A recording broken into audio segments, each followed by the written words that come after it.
Здравейте на всички! Днес ще ви покажа една много лесна рецепта с картофи и кюфтета на фурна. За целта ни трябва следните продукти: кайма или кюфтета, сварени картофи, сметана, кашкавал, лук, червен пипер, малко топено сиренце, олио, една тава и фурна.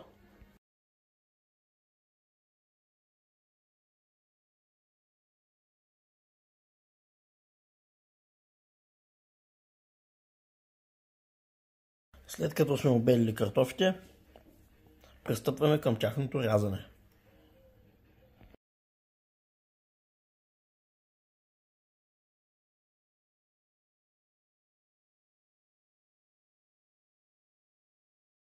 И така дойде ред да овкусим каймата с малко лук, червено пиперче и да направим малки кюфтенца.